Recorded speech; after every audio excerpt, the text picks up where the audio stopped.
Hello friends, नमस्ते and welcome back to my channel. So friends, पिछली video में मैंने आपके साथ शेयर किया था कि किस तरीके से मैंने अपनी किचन की क्लीनिंग को स्टार्ट किया है। जितनी भी टाइम लगने वाली क्लीनिंग थी उसे मैंने निपटा लिया है, जैसे कि किचन में कबर्ड का ऊपर वाला एरिया और पेंट्री को भी मैंने अच्छी तरीके से डीप क्लीन कर दिया था। उसके बाद मैंने किचन चिमनी को भी क्लीन कर दिया था, क्योंकि इसमें भी काफ़ी सारा टाइम लग जाता है। अब जो बाकी की किचन क्लीनिंग बची हुई है उसे मैं आज निपटा दूंगी। इसमें सबसे पहला स्टेप ये होता है कि हमें अपने काम को बढ़ाना नहीं है। कुछ सिंपल से स्टेप के साथ भी हम अपने काम को आसान बना सकते हैं।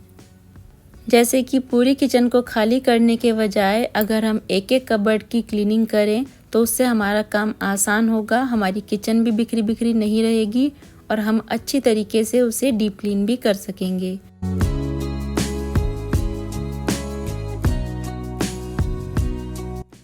क्लीनिंग करने के लिए हमें ढेर सारे क्लीनर की भी ज़रूरत नहीं है। बस कॉलिन ले लीजिए और माइक्रोफाइबर का क्लॉथ ले लीजिए और क्लीनिंग में लग जाइए।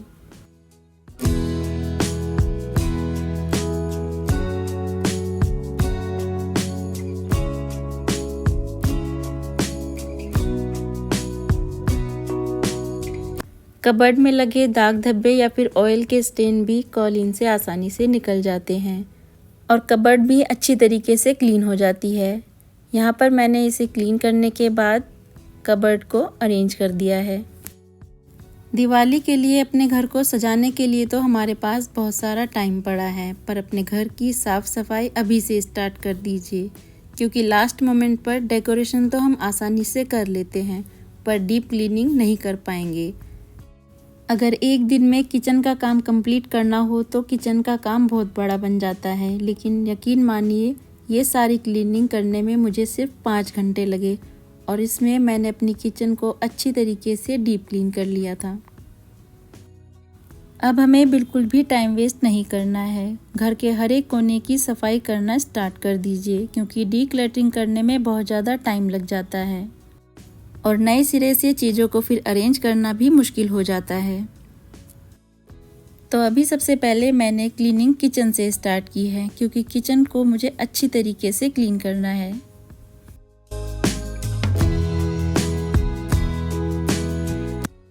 किचन के क्लीनिंग के साथ साथ मैंने कुछ चीज़ों को भी किचन से हटा दिया है। जिन चीज़ों को मैं काम में नहीं लेती, जो बर्तन में यूज़ में नहीं लेती हूँ, आज मैं उन्हें हटा दूँगी।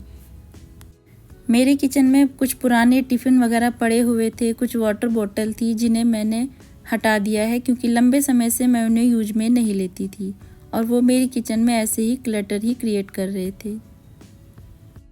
कुछ चीज़ें जो ज़्यादा ख़राब हो चुकी है उन्हें मैं बाहर कर दूंगी और जो चीज़ें कुछ काम की हैं, किसी के काम आ जाएंगी, वो मैं उनको दे दूंगी। मैंने किचन की क्लीनिंग करने के लिए माइक्रोफाइबर का क्लॉथ ले लिया था, जिससे क्लीनिंग बहुत ही आसान हो जाती है।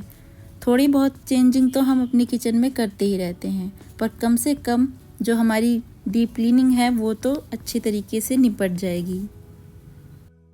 दिवाली तक हल्की फुल्की क्लीनिंग तो चलती रहेगी, पर चीज़ों को अरेंज करना और डीप क्लीन करना ये हमारा निपट जाएगा।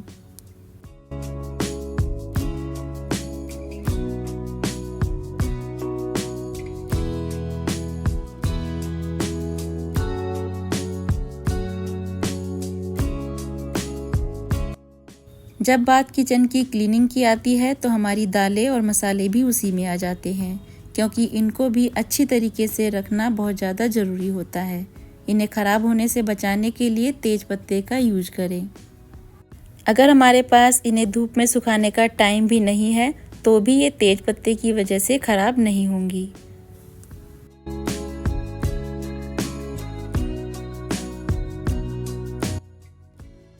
जितनी भी किचन की ड्रॉर थी उन सभी को मैंने अच्छी तरीके से क्लीन करके अरेंज कर दिया है और जिन चीज़ों को मुझे यूज़ में नहीं लेना है, जो ख़राब हो चुकी है, उन्हें मैंने बाहर निकाल दिया है।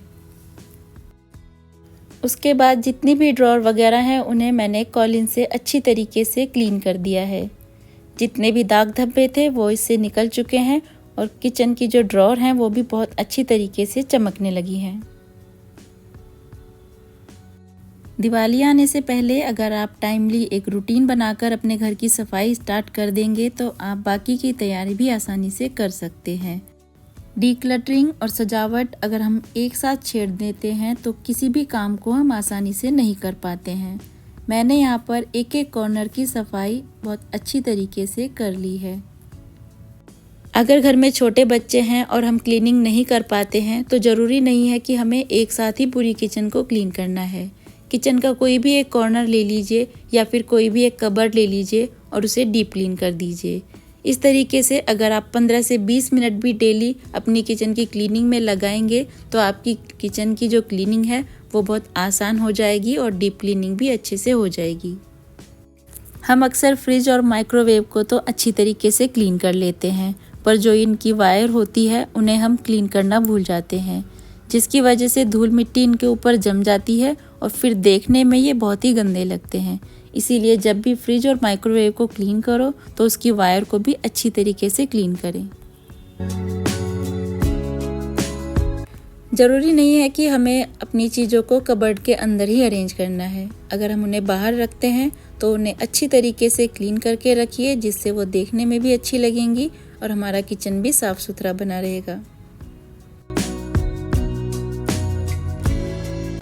किचन की जितनी भी क्लीनिंग थी उसे मैंने निपटा लिया है और उसके बाद मैंने यहाँ पर काउंटर टॉप को क्लीन करना शुरू कर दिया है। तो सबसे पहले मैंने काउंटर टॉप की जो ये वॉल है इसे अच्छी तरीके से क्लीन कर लिया है। यहाँ पर इसे क्लीन करने के लिए मैंने विम लिक्विड जेल लिया है और स्पंज की हेल्प से इसे बहुत अच्छी तरीके से क्लीन कर लिया है। बाद में माइक्रोफाइबर का गीला क्लॉथ लिया और उससे इस वॉल को क्लीन कर लिया है।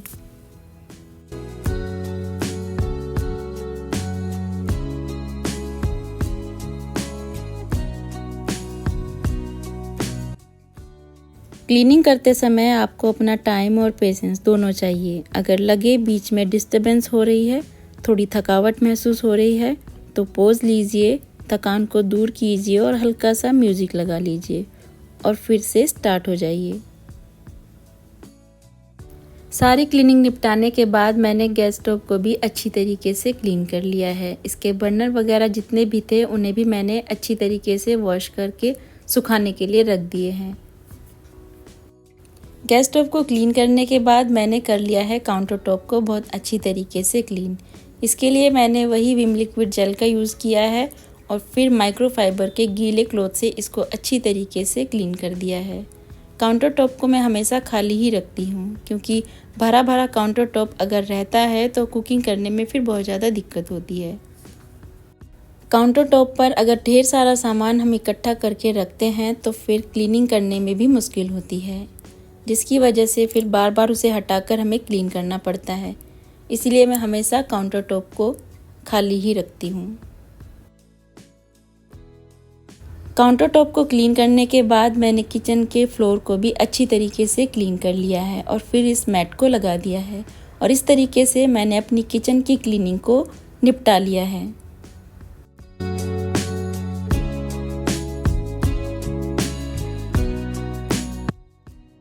तो मैंने तो दिवाली के लिए अपनी किचन को बिल्कुल चकाचक साफ़ कर लिया है। जो चीज़ें मुझे यूज़ में नहीं लेनी थी वो मैंने बेझिझक हटा दी हैं और अच्छी तरीके से अपनी किचन की डीप क्लीनिंग कर ली है।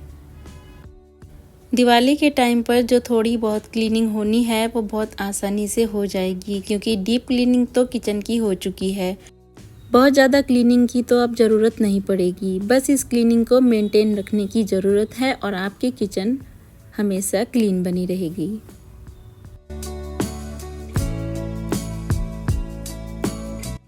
सो फ्रेंड्स, आज की वीडियो में बस इतना ही। आई होप आपको आज की वीडियो ज़रूर पसंद आई होगी।